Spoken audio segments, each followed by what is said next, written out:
Tonya Hofmann's fabulous. Tonya Hofmann's fabulous. Tonya Hofmann's fabulous, fabulous TV show.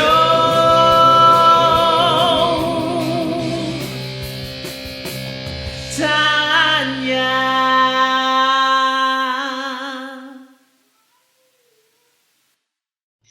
Hello, everyone. I'm so excited that you're in here today again on my show. This is Tonya Hofmann, and I have the fabulous Mr. Tony Wilkins in. Hey, Tony. Hi, good morning or good afternoon to everybody. How you doing? So we're going to hear from him in just a minute. Oh, golly, there is so many things we're going to talk about today that it's going to explode your mind. It's going to make you go, I can't believe what I just heard. Because these are things that's going to change your life, your business, your connections, everything you can imagine is about to explode today, because that's who Tony is. And of course, when he has, we've got the same name. I just added an extra A, so, so it's about, the expertise that we have, but it's more about you. So what are you doing? And if you've watched my shows before, it's about what are you doing to change every moment, right? My whole goal for the end of the year is to not recognize myself at the end of the year. I look back on the year before and go, who was that woman? I have no idea. So that's what I want for you. Because that means you've pushed yourself and you've challenged yourself so that you make things happen. And you do things you haven't normally done. And that's what I brought Tony on today, because he does all these different, he's about as crazy as I am. He does all these different things, and he's going to tell you a little bit about himself. So Tony, tell us a little bit about you and who you are. Well, as you mentioned, I'm Tony Wilkins, and I host a radio show, Small Business Forum Radio. It's an online radio show. We've got nearly 125,000 listeners globally. We are going into season 5. Excuse me, a little hoarse today. We are going into our 5th season, July 17th. I'm so excited about it. I also publish several magazines. Podium Magazine, which is the Speakers Magazine, Small Business Forum Magazine, which is the Business Monthly Magazine, Foodie Quarterly, because I love food and I love to cook. And I have a directory. I have a boot camp for speakers. I've got a booking service for speakers. I've published several books, produced several movies. I've done just about everything else that I can possibly do. So, and I used to be a very young 25-year-old. Now I'm 50, almost 52 now. Right? I'm exhausted. No, but I'm having a good time. And don't you find people are always like, how can you be doing so many different things? And to me, it's like a progression. We start with one, and then we're like, oh, let's do this too. And then we add that, and then we keep adding these things. And it just seems like we do a whole lot, which we are, but it Absolutely. just kind of compounds each one. Well, I think, the easiest way to answer it is that I never do anything that I'm not interested in doing. I've gotten to the point in my career where everything has to interest me, and I mean almost obsessively interest me. I began my career as a B2B telemarketer. I was one of the highest paid telemarketers in the Chicago area.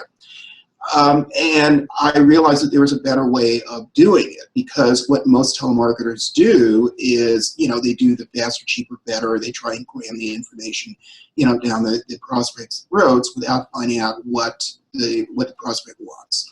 So I got to thinking about this. I was doing telemarketing, and then, clients would come up to me and they would say, well, how do you do X, Y, Z? And so that led me into teaching and doing more consulting work and less telemarketing. And I've been at that for over 30 years. I still, on occasion, do telemarketing training, sales training, telemarketing training. Not a lot. I do more, how to make money as a speaker type of coaching. But you're absolutely right. Everything that I do sort of prepares me for everything else that I'm going to do. And actually, with the telemarketing and with the coaching, that's where the first book that I wrote, Telemarketing Success, came out of, because I was getting all of these people that were asking me questions, and I said, you know what? Let's just put it in a book. No publisher or agent was interested in touching the book because they said there was no market. And I decided to publish it myself. It became a huge bestseller, and it landed me other speaking gigs. So you never know. You know, and it's funny too, because my first book, I kept saying all the things over and over again about, you know, how people should really be in business, right? What kind of, you know, business do they want? How do they network? How do they sell to someone? How they meet a stranger? And then it was stuff that I didn't really want to keep repeating, so I just put it all in a book. I said, here, read my book first. Right, exactly, and then get back to me. Exactly. You know, label it client today the coffee shop way. We're good. You know, go have some coffee and make some money. Exactly. Well, you know what? The new book that's coming out at the end of the year, it's called The Career Whisperer, because I got this moniker from a buddy of mine who said, you know, you're really intuitive around people when you're listening to what their career goals are. And you sort of, you know, zero in on what they should be doing. And so this will be a part of a series called The Career Whisperer. And the first one is actually about how to make money as a speaker, because I was getting so many emails from speakers that were saying, where are all the speaking opportunities? And that helped me to launch the booking service and the boot camp and that sort of thing. And I said, you know what? I'm tired of answering all of these questions, the same questions over and over and over again. Let's put it in, you know, in the magazine, let's put it in the directory, and let's put it in the book, but let's make it really easy, fun to read. Here are some tips, here are some resources that every speaker needs to know about. Here are some contacts. You know, what I love about the book is not only do I sort of share my journey, but I also share, here's XYZ organization, they look for speakers to talk about XYZ. Here's the contact information, you know, that sort of thing. So I actually tell you where the speaking opportunities are and how to contact me.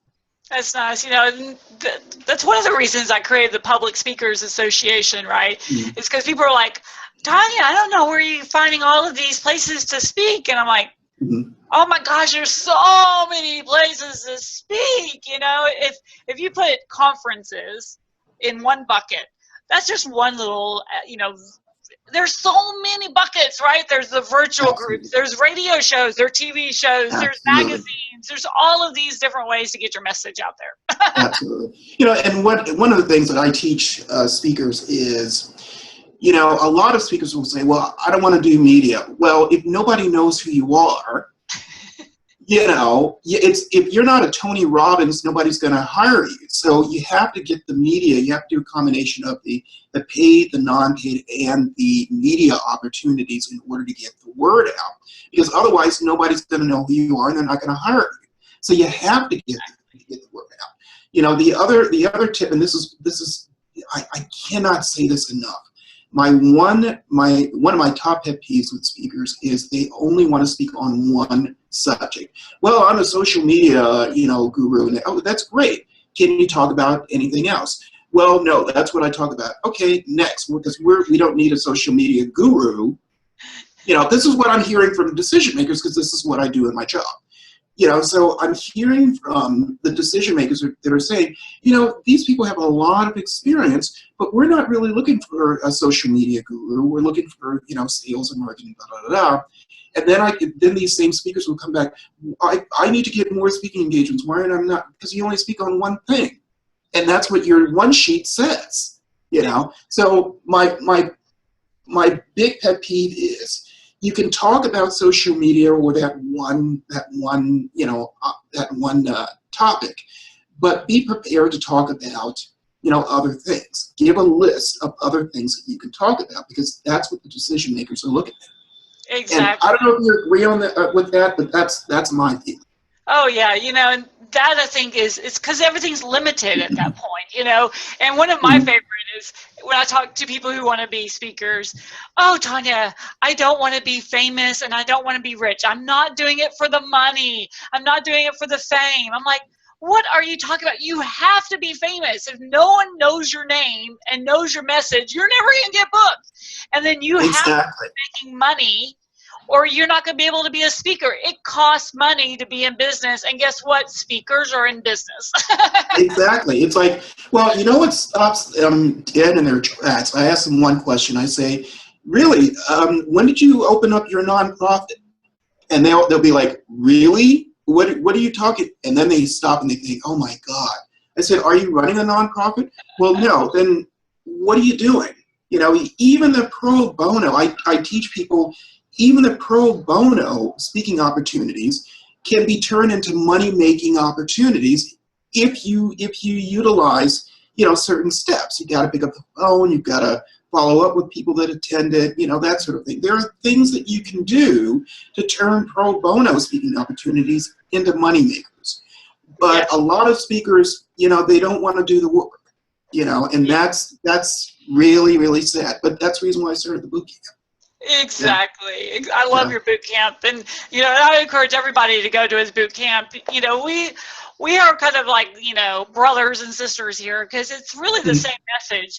You know, for me, people always talk about, you know, free speaking. I'm like, there's nothing free about it. Okay. We call it investment speaking, because you're investing your time and your money and your effort to go help people. So you've got to be able to turn that into something, opportunities, monies, you know, more connection, something that's going to help you. Exactly. You know, I'll give you a really, really fantastic example really quickly. I had a couple of speakers who I booked at Small Business Week here in San Francisco. It's one of the biggest speaking opportunities here in the Bay Area. And what's really great about this is the organizers send you the list of attendees, and usually there's about 50 to 75 attendees at these, you know, at each workshop. And so after you speak, you get the email list, you can contact these people, and they don't have a problem with that. So I was talking to one of the speakers, and I said, oh, well, have you had a chance to follow up on those speakers? This was back in May. This is July.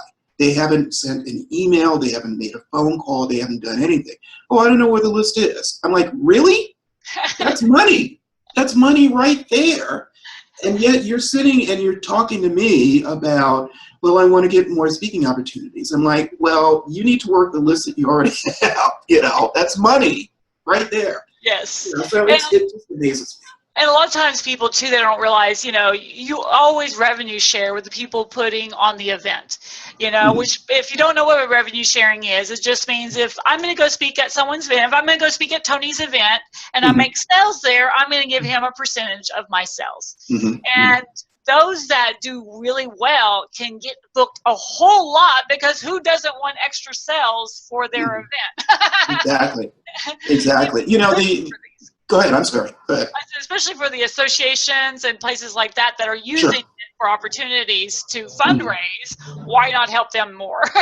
Exactly. And, you know, one of the deals that I worked out with my speakers, I said, you know, I'm going to be speaking. There are going to be several of my accounts that are going to be speaking at this one event. I will share my list with you, which was roughly around 75 people. I will share my list with you if you reciprocate. And so people were able to double and sometimes triple their list, you know, based on who they wanted to network with, which is great. I've got a huge network of speakers that I work with. So, you know, it was really fantastic. But I mean, the fact that you're not even willing to email these people, it's sitting there and it's like money sitting there, just going to waste. Exactly. You've got to go beyond an employee mentality nowadays. You know, most people are like, I just want to go in, I want to talk and be done. And that is not today's speaker. Today's speaker is really proactive. It's about connecting with people before the event, after the event, during the event. You don't just fly in, get on stage and leave. You get there, you're there the whole time. You're connecting and talking. You're giving value. And then you're giving value to the person putting on the event. You're helping them promote the event, find sponsors. You know, if people put on an event, I've got sponsors. Why wouldn't I tell them about them? You know? Exactly. And I asked two questions, and when you and I first met, I asked you two questions. What do you need, and how can I help? And that opens up the dialogue, and it puts some people off because they don't expect someone to be of service to other people. But what I found is that's how I get most of my business. It's just being of service and saying, okay, well, tell me exactly what you need.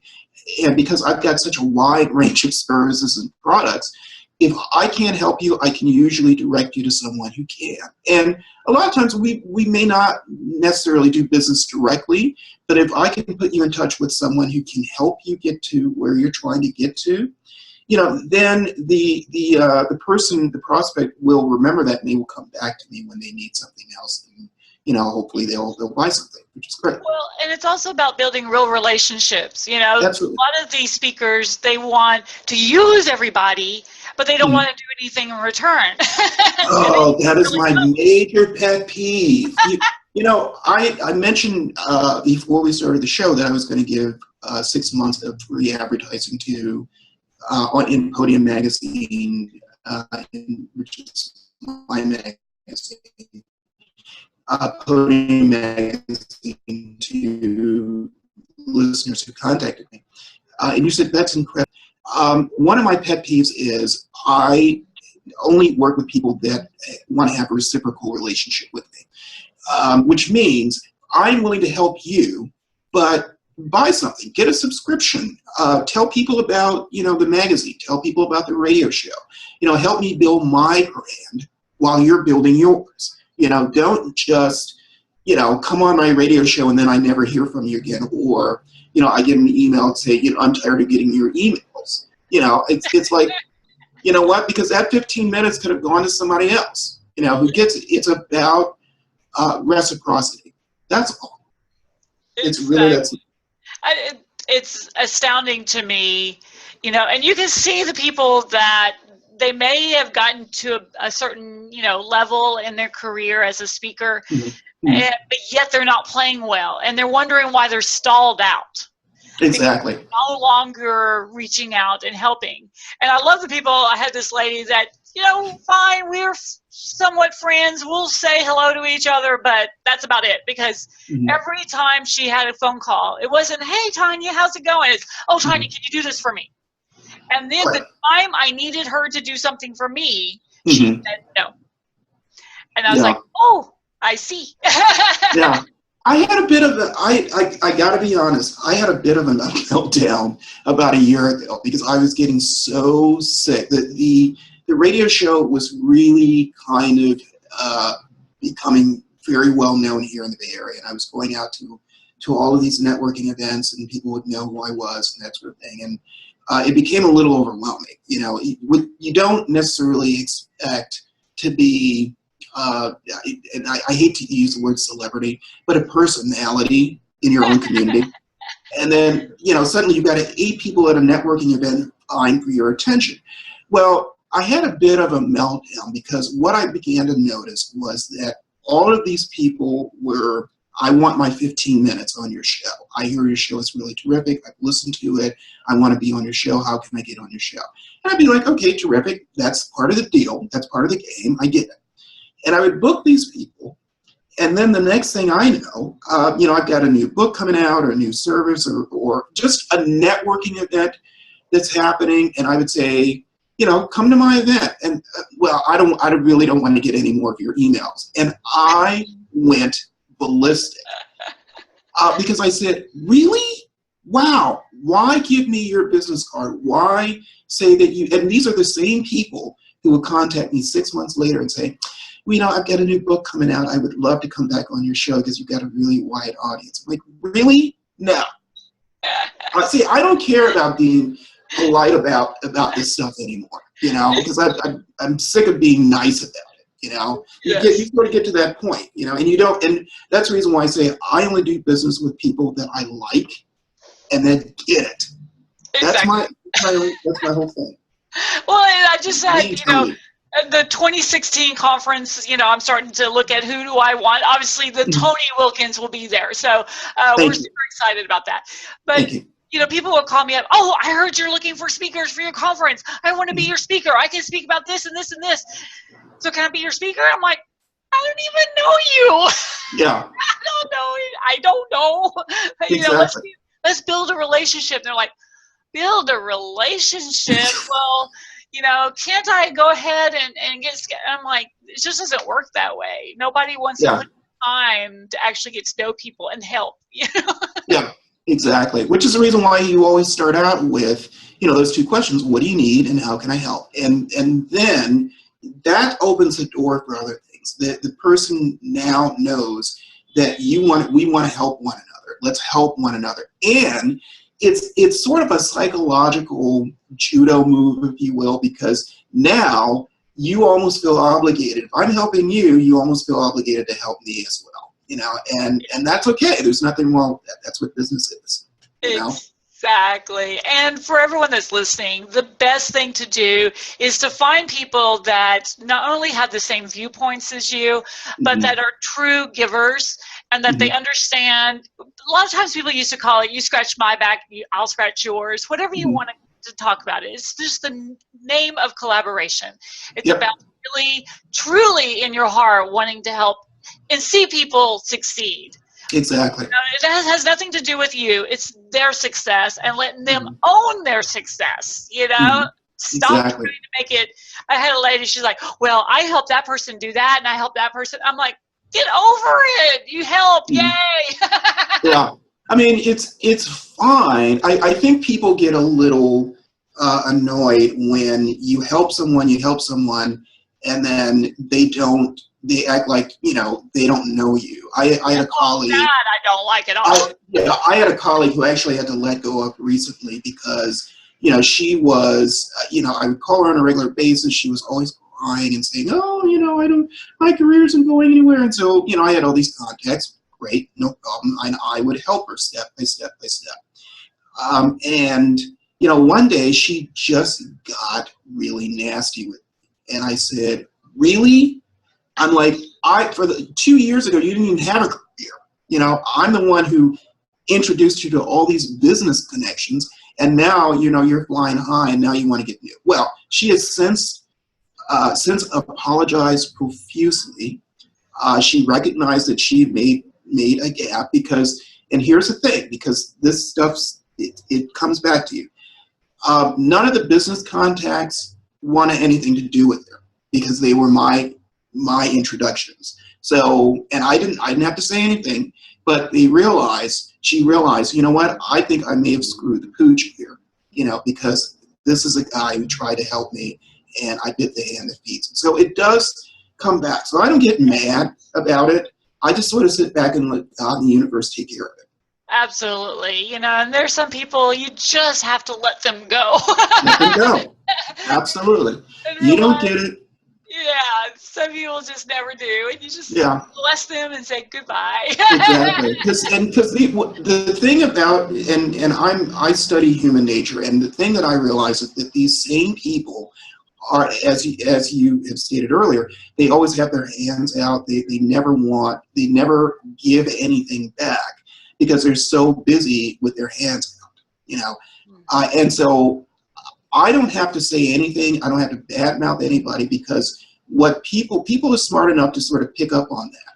When they see that you're walking around with your hands out because you gimme, and you're not giving back, they want nothing to do with you, and people need to be aware of it. Exactly. Well, Tony, tell us how, again, to get a hold of you and then to take advantage of your incredible offer. Well, rather than give you all the websites and and whatnot that I have, I'll give you one email. It's real simple. It's my initials and part of my phone number. AWIL267-487@AOL.com. If you email me and you want to take advantage of the 6 months of free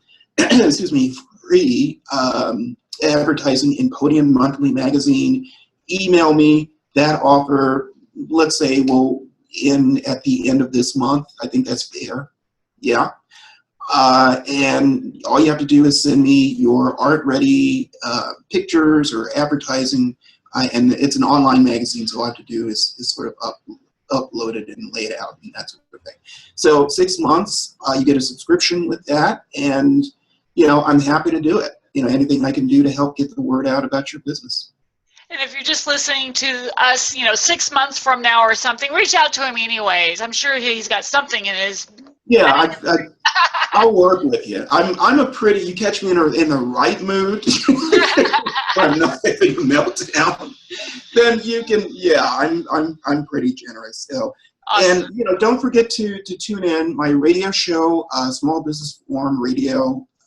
It's www.logtalkradio // I could never get the two right.